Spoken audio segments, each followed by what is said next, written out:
Di dalam undang-undang yang disebutkan bukan bersatu terlebih dahulu.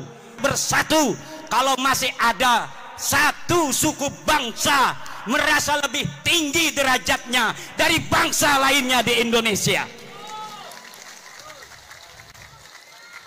Buat apa kita bersatu kalau mereka orang-orang yang bukan pribumi Indonesia menganggap kita pribumi Indonesia adalah sebagai budak-budak mereka. Orang Jawa Barat merasa lebih baik daripada orang Jawa Timur. Tidak boleh.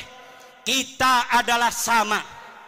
La fadla li Jawa Barat ala Jawa Timur, wala li Jawa Timur ala Jawa Barat. Kullukum min Adam wa Adam min turab. Semua kalian adalah ada darahnya turunan Nabi, yaitu Nabi Adam, dan Adam berasal daripada tanah. Maka kalian dengan yang lainnya adalah sederajat. Yang membedakan kalian dengan yang lainnya hanyalah ilmu pengetahuan kalian. Yang membuat kalian mulia adalah takwa kalian, bukan nasab dan darah kalian.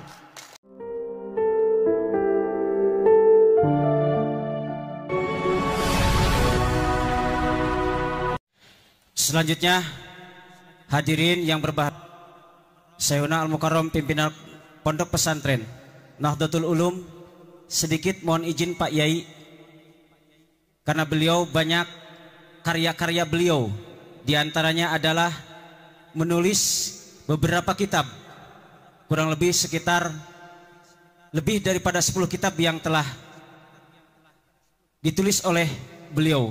Salah satu diantaranya adalah menulis Sarah kitab Alfiyah Ibnu Malik dengan nama kitab Al-Manahij As-Safiyah fi Syarhi Alfiyah lil Badi wal Asafi fi Al-Arabiyah. Ini adalah salah satu kitab, mungkin di antara sekian ulama yang ada di Nusantara ini baru beliau yang bisa membuat sebuah karya Sarah kitab Alfiyah Ibnu Malik.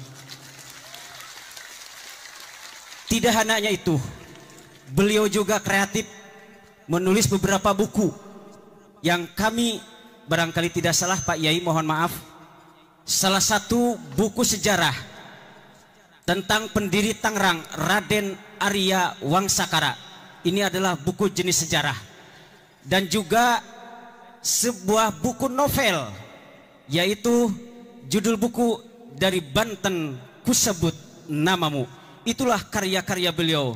Ini adalah sebuah mutiara bagi kita semua, salah satu ulama muda di Nusantara ini. Untuk itu lebih jauh, marilah kita untuk memfokuskan kehusuan kita di dalam menerima apa yang akan beliau sampaikan kepada kita semua. Untuk itu, waktu dan kesempatan yang seluas-luasnya diberikan kepada beliau Syekhuna Al-Mukarram, pimpinan Pondok Pesantren Nahdlatul Ulum, sekaligus beliau sebagai Ketua RMI PWNU Banten. Kepadanya dipersilahkan.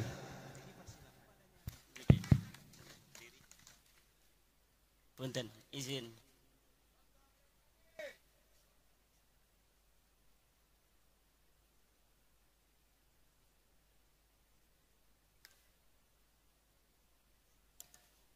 Assalamualaikum warahmatullahi wabarakatuh.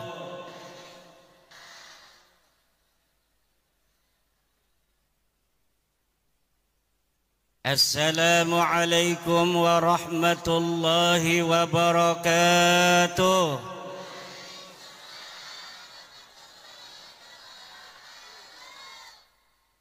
Ibu-ibu muslimat yang semangat, Assalamualaikum warahmatullahi wabarakatuh.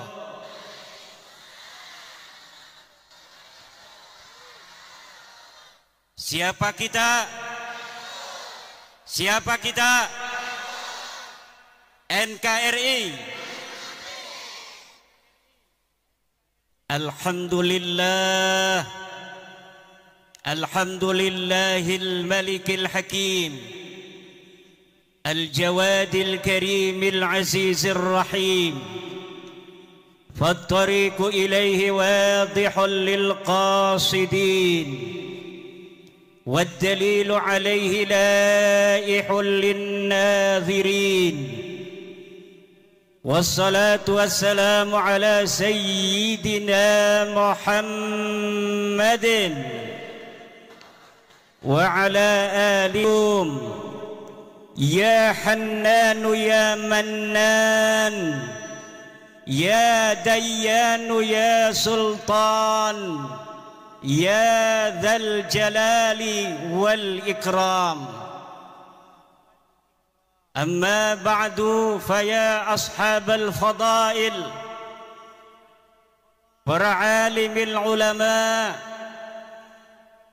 wabil khusus Rais Syuriah PCNU Kabupaten Garut, sahibil fadilah Kiai Haji Amin, pimpinan Pondok Pesantren As-Sa'adah, Ketua Tanfidiyah PCNU Kabupaten Garut, Kiai Haji Encep, Kiai Haji Aceng Abdurrahim, Ketua MUI Kabupaten Dandim dan jajarannya, para lembaga-lembaga dan Banom NU Kabupaten Garut, RMI PCNU Garut, LBM PCNU Garut, Lakspedam PCNU Garut, dan yang paling membanggakan Pagar Nusa PCNU Kabupaten Garut,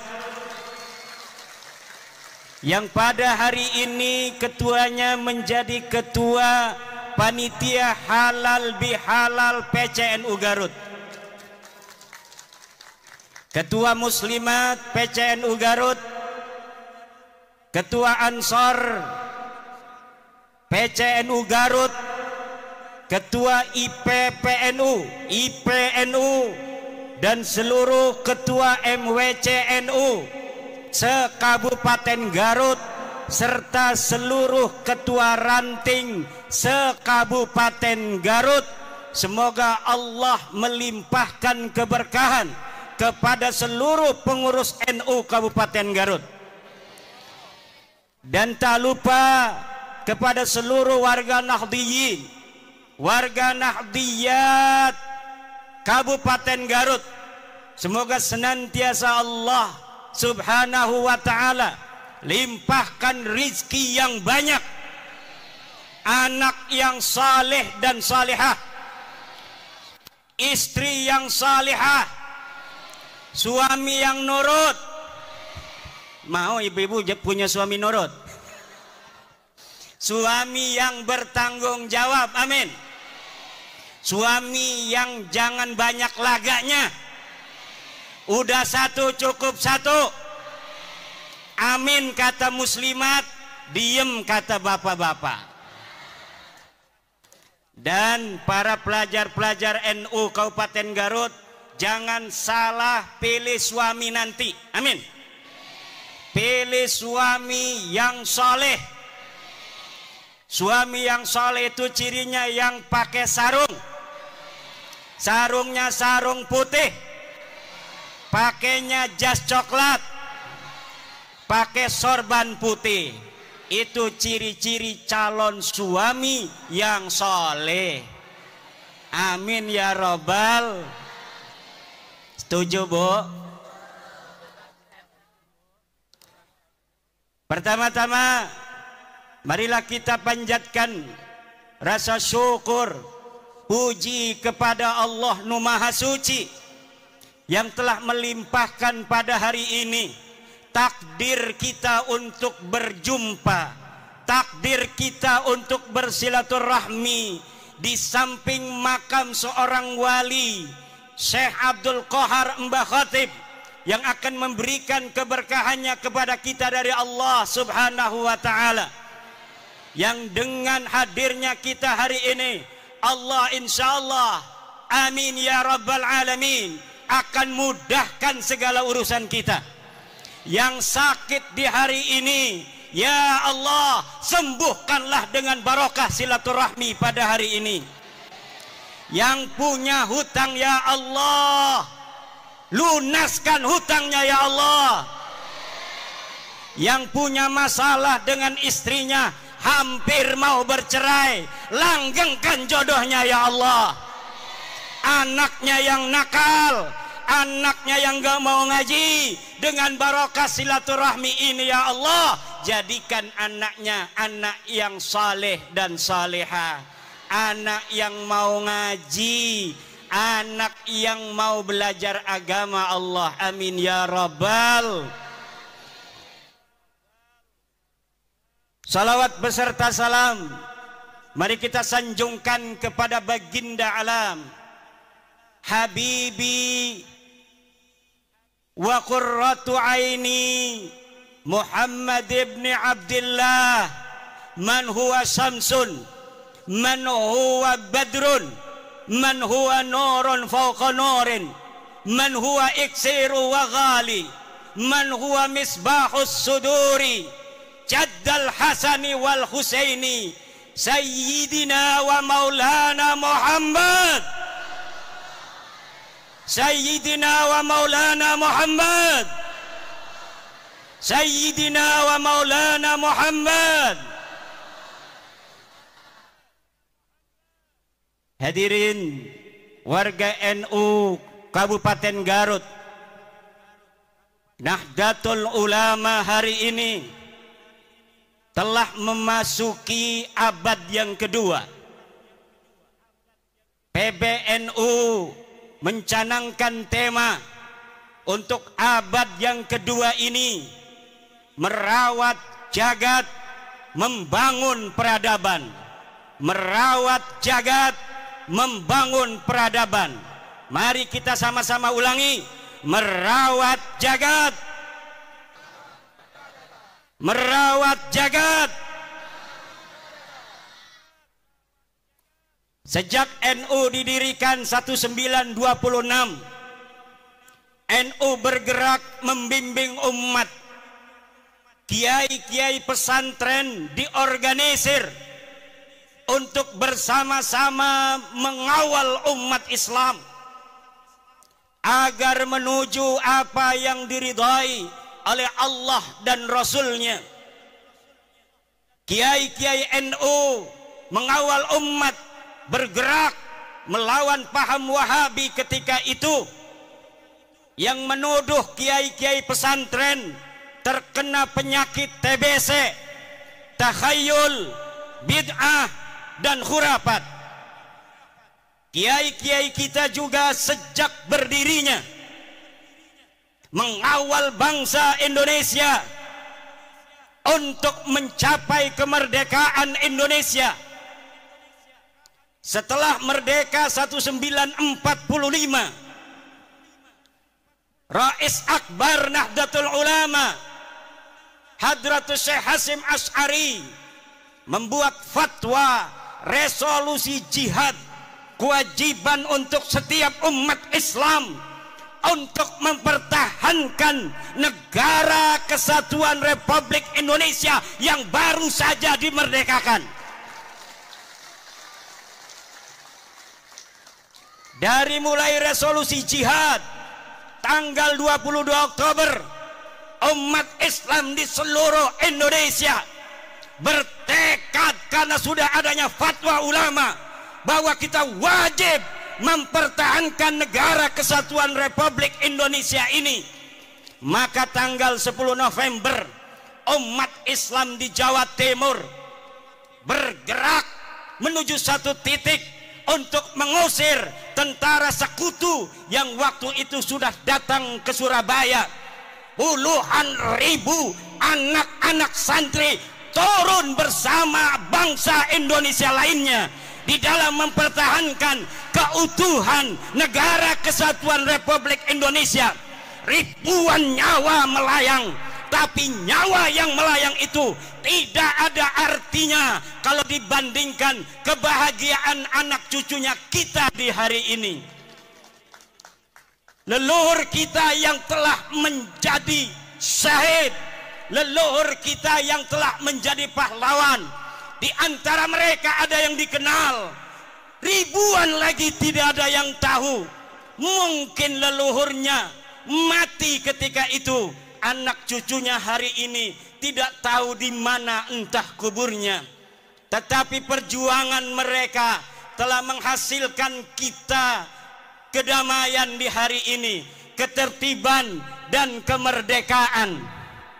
Maka ini nikmat yang tidak boleh oleh kita warga NU dilupakan, untuk senantiasa menjaga negara warisan para leluhur-leluhur kita ini. Jangan sampai negara ini berkuasa. Nahdlatul Ulama bersama elemen-elemen bangsa lainnya hadir di pemerintahan. Kemudian pada tahun 1965 Nahdlatul Ulama, kiai-kiainya, ansor bansernya, bersama-sama elemen bangsa lainnya, dari muslimnya, dari kristennya, dari budanya, dari hindunya, dari konghucunya, mengusir dan membasmi Partai Komunis Indonesia yang hendak berkhianat terhadap bangsa Indonesia ini. Kemudian pada saat Orde Baru berkuasa, Nahdlatul Ulama tidak purek, kata orang Jawa Banten. Nahdlatul Ulama bahkan adalah satu-satunya ormas Islam yang pertama menerima Pancasila sebagai asas tunggal yang digagas oleh Bapak Soeharto.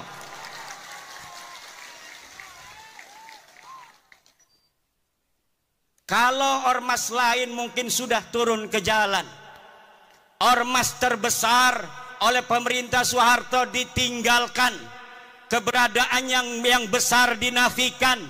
Tetapi ulama-ulama kita tidak pernah mempunyai catatan pondong pada pemerintah. Ulama-ulama kita tidak pernah ada catatan menggerakkan rakyat untuk melawan pemerintah. Tidak ada. Kesetiaan Nahdlatul Ulama terhadap negara kesatuan Republik ini bersifat final, mutlakon, bila qayyidin, baik qayyidin lazimin maupun qayyidin ghairi lazimin. Mutlakon, bahwa negara kesatuan Republik Indonesia ini adalah bagi Nahdlatul Ulama bersifat final. Setelah reformasi hadir seorang putra Nahdlatul Ulama, Sayyidi Syekh Abdurrahman Wahid, Gus Dur, Allah takdirkan memimpin negara kesatuan Republik Indonesia. Pada zaman SBY, kemudian gerakan-gerakan radikal muncul di Indonesia. NU bersama warga bangsa lainnya berjuang bagaimana gerakan-gerakan radikal ini bisa diberantas dari Indonesia. Abuya Dimyati berputra Abuya Muhtadi. Abuya Muhtadi berfatwa bahwa gerakan-gerakan radikal semacam HTI, FPI harus dihilangkan dari Indonesia. Sebelum negara Indonesia ngeh terhadap HTI dan sebagainya, Abuya Muhtadi Dimyati sudah berfatwa terlebih dahulu beberapa tahun yang silam bahwa HTI harus dibubarkan dari Indonesia.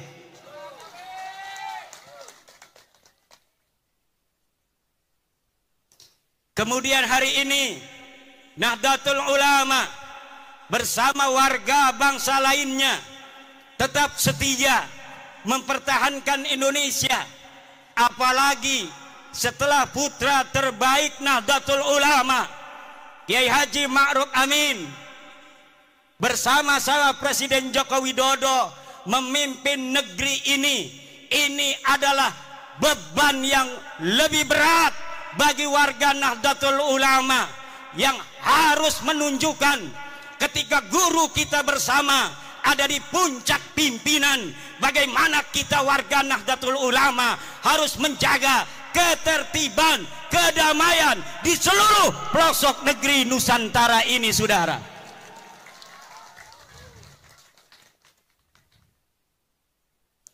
Indonesia ini negeri yang baldatun thayyibatun wa rabbun ghafur. Islam datang dibawa oleh Wali Songo. Islam datang dibawa oleh Wali Songo. Islam datang dibawa oleh Wali Songo. Islam datang dibawa oleh Islam datang dibawa oleh Islam datang dibawa oleh Islam datang, catat, dibawa oleh Wali Songo. Yang sekarang Nahdlatul Ulama mengkristalkan ajaran Islam Wali Songo dengan tawaran konsep Islam Nusantara. Kita Islam, tapi kita Nusantara. Kita Islam, tapi kita adalah Indonesia. Kita Islam dengan kesadaran bahwa ada saudara-saudara kita sebangsa yang berbeda. Berbeda agama, berbeda suku, berbeda adat istiadat, berbeda budaya, berbeda bahasa. Ini harus lahir di dalam kesadaran kita, sehingga kita sebagai umat Islam bijaksana sebagai mayoritas di dalam mencetuskan setiap gagasan-gagasan ke Indonesia Raya. Kita Bhinneka Tunggal Ika, berbeda-beda tapi satu. Kita ada berbeda dari sisi budaya, tapi walaupun kita berbeda-beda, kita tetap satu jua, yaitu Indo.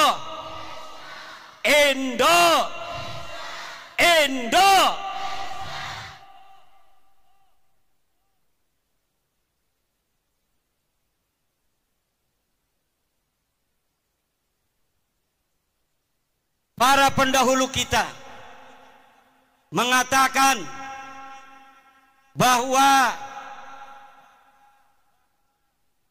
kemerdekaan Republik Indonesia ini adalah atas berkat rahmat Allah. Lihat dalam Undang-Undang Dasar. Dan sesungguhnya kemerdekaan itu ialah hak segala bangsa. Dan oleh sebab itu, maka penjajahan di atas dunia ini harus dihapuskan karena tidak sesuai dengan pri keadilan dan pri kemanusiaan. Indonesia harus bersatu, dan pertama harus merdeka, karena di dalam undang-undang yang disebutkan bukan bersatu terlebih dahulu. Bersatu kalau masih ada satu suku bangsa merasa lebih tinggi derajatnya dari bangsa lainnya di Indonesia. Buat apa kita bersatu kalau mereka, orang-orang yang bukan pribumi Indonesia, menganggap kita pribumi Indonesia adalah sebagai budak-budak mereka. Wahai pemuda-pemuda Garut, hai pemuda-pemudi Jawa Barat, hai pemuda-pemudi Pajajaran, hai putra-putri Siliwangi, hai putra-putri Aceh, hai putra-putri Sumatera, hai putra-putri Kalimantan, hai putra-putri Sulawesi, hai putra-putri Maluku, hai putra-putri Papua, hai putra-putri Nusa Tenggara, hai putra-putri Bali, hai putra-putri Madura, hai putra-putri tanah Jawa. Kalian adalah pewaris-pewaris negeri Indonesia ini. Jangan sampai kalian di negeri kalian sendiri yang direbut dari penjajah dengan darah-darah kakek-kakek kalian sendiri. Kemudian negeri ini, kehormatan kalian, kalian gadaikan, kalian jadikan hal yang menghinakan. Daripada perjuangan kakek-kakek kalian sendiri, jangan menjadi budak dari bangsa-bangsa selain kalian.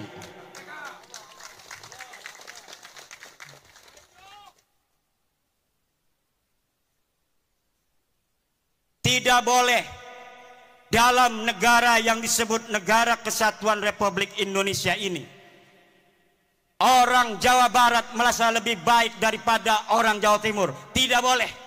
Kita adalah sama.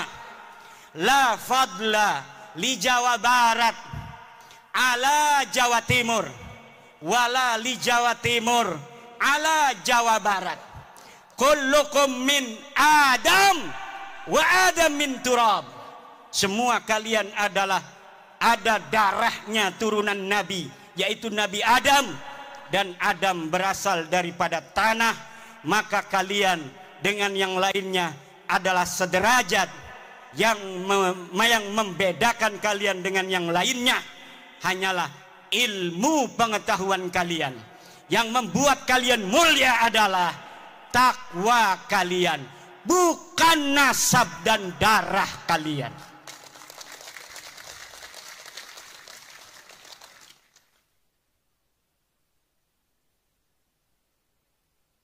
Kullukum ummahatukum waladnakum ahrara fala takunu abidan li ghairikum. Ibu-ibu kalian melahirkan kalian dalam keadaan merdeka, maka jangan sampai kalian menjadi budak-budak dari selain kalian. Di hadapan Allah kita adalah sama. Tidak boleh di dalam Negara Kesatuan Republik Indonesia, tidak ada di dalam ajaran Islam ta'lihul inas wa ta'nisul ilah. Tidak ada menuhankan manusia dan memanusiakan Tuhan. Yang ada adalah kita wajib untuk tunduk dan patuh hanya kepada Allah Subhanahu wa ta'ala. Kita diperintahkan oleh Allah hanya taat kepada Allah dan taat kepada orang-orang yang diperintahkan oleh Allah untuk kita taati. Siapa dia? Ati'ullaha wa ati'ur rasula wa ulil amri. Taatilah Allah, taatilah Rasulullah, dan taatilah orang yang mengurus kalian. Walaupun dia bukan keturunan daripada Raden, kalau dia jadi RT wajib dia ditaati karena dia adalah ulil amri.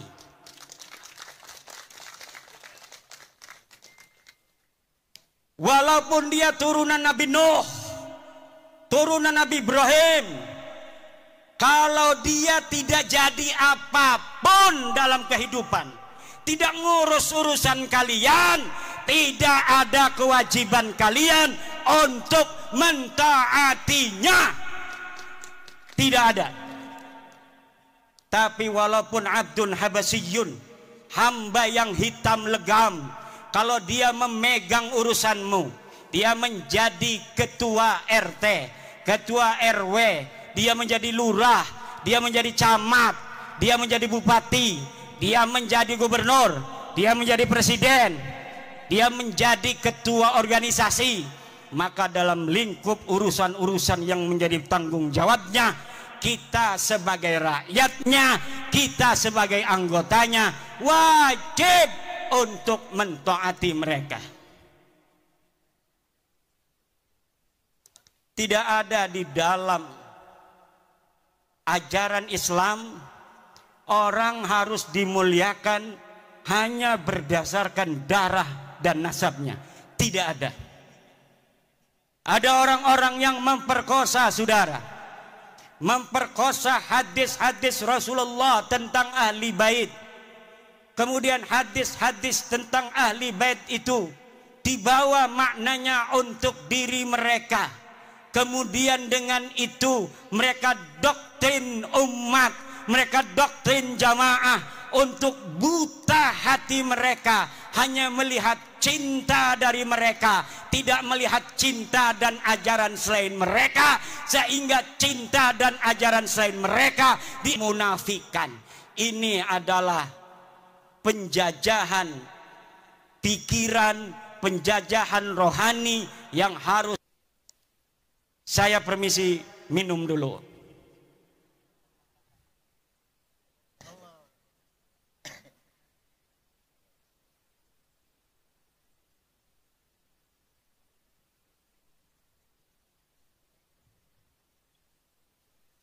Allah berfirman, "Walaqad karramna bani Adam." Dan sungguh kami telah memuliakan anak Adam. Allah lah yang telah memuliakan kalian, wahai orang Garut, wahai orang Limbangan. Maka jangan hinakan kalian di hadapan siapapun atas nama apapun, kecuali di situ ada perintah Allah Subhanahu wa taala. Kehinaan yang diperbolehkan adalah kehinaan di hadapan orang tua kita. Waqfid janah, harus tawadu, harus menghinakan diri di hadapan ibu kita, di hadapan ayah kita. Wa man fi ma'nahuma indal ulama wa huwal masyayikh. Kalau dia bukan ibu kalian, kalau dia bukan ayah kalian, kalau dia bukan guru kalian, walaupun katanya dia kiai, walaupun katanya dia ulama, maka tidak ada kewajiban bagi kalian untuk menghormatinya dengan menghinakan orang tua dan guru kalian yang mengajari kalian sendiri. Artinya apabila ta'arud antara menghormati orang tua dengan menghormati ulama itu, maka orang tua harus didahulukan terlebih dahulu. Sekarang ini doktrinnya beda. Kalau engkau mencintai cucunya Rasul, walaupun ibumu sakit, maka engkau harus hadir apabila ada panggilan juang.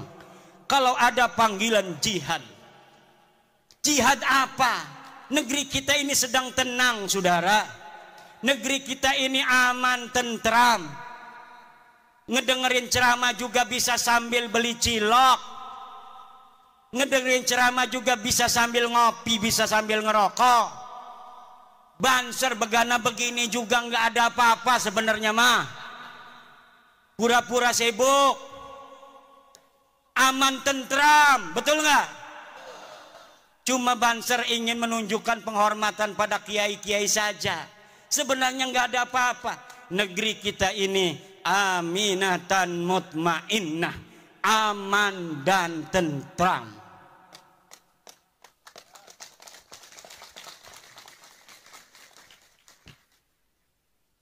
Ini pelajar-pelajar Ibnu kenapa ngeliatinnya begitu? Apalagi mikir ini punya istri belum ya?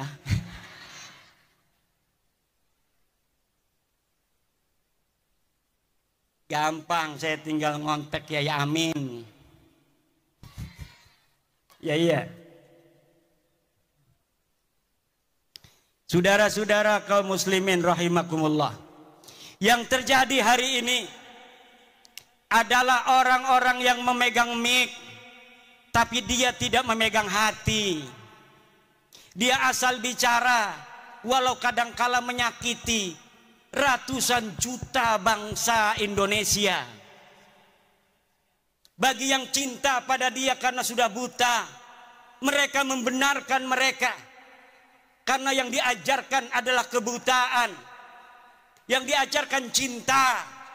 Dipanggilnya pengikut itu muhibbin. Tidak seperti Rasulullah memanggil pengikutnya dengan sebutan ashab. Imam Syafi'i memanggil murid-muridnya ashab. Para kiai memanggil pengikutnya santri. Tidak ada. yang memanggil muhibbin. Para pecinta itu tidak ada, saudara. Muhibbin itu buta, karena sehingga yang menjadi pengikut mereka amat disebut ashab. Maka ketika Nabi Muhammad tiada, murid-muridnya para sahabat ini kemudian menjadi orang-orang tinggi derajatnya, bahkan bisa mengalahkan Rasulullah, dapat menguasai tanah yang lebih luas, sehingga mereka tanah yang dikuasai itu menyebut la ilaha illallah. Itulah murid-murid Rasulullah yang disebut ashab, bukan disebut muhibbin. Kemudian murid-murid Imam Syafi'i disebut ashabus Syafi'i, sahabat-sahabat Imam Syafi'i. Maka mereka kemudian menjadi ulama-ulama besar sepeninggal Imam Syafi'i. Cucu-cucu muridnya juga menjadi ulama-ulama besar. Kemudian cucu-cucu muridnya menjadi ulama-ulama besar. Mereka yang disebut sebagai ashab adalah mereka yang dididik untuk lebih mulia dan lebih pintar dari gurunya. Sementara mereka yang disebut muhibbin hanya dijadikan anak buah yang untuk mengorbankan diri bagi yang dicintainya.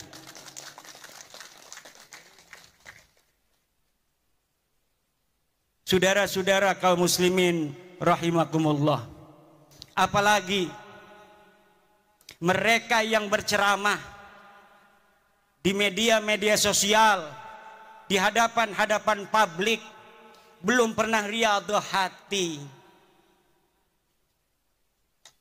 belum mencapai syarat yang sempurna. Syekh Abdul Qadir Jailani mengatakan, la yambaghi li faqirin ayyatasadda wa yatasaddara li irsadin nas illa in a'tahu Allahu ilmal ulama wa siyasatal muluk wa hikmatal hukama. Tidak segarutnya. Layam bagi itu maknanya tidak segarutnya.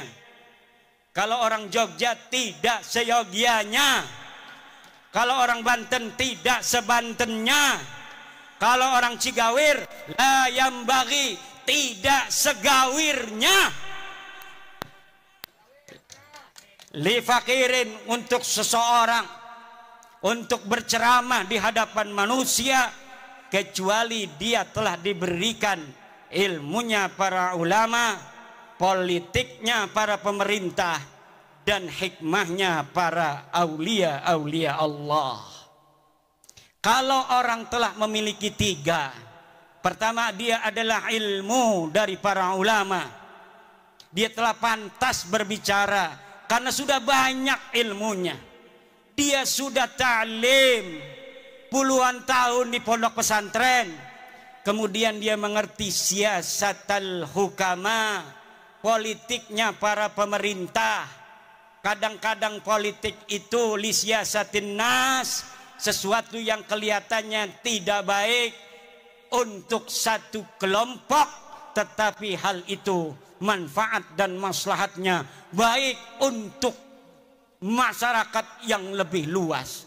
Pemerintah kadang-kadang harus melakukan hal-hal yang demikian. Yang ketiga adalah hikmatul hukama. Dia harus mempunyai hikmahnya para aulia-aulia Allah, kasih sayang dan cinta di hati. Tidak setiap ilmu itu, saudara, bisa untuk diberikan di hadapan publik seperti ini.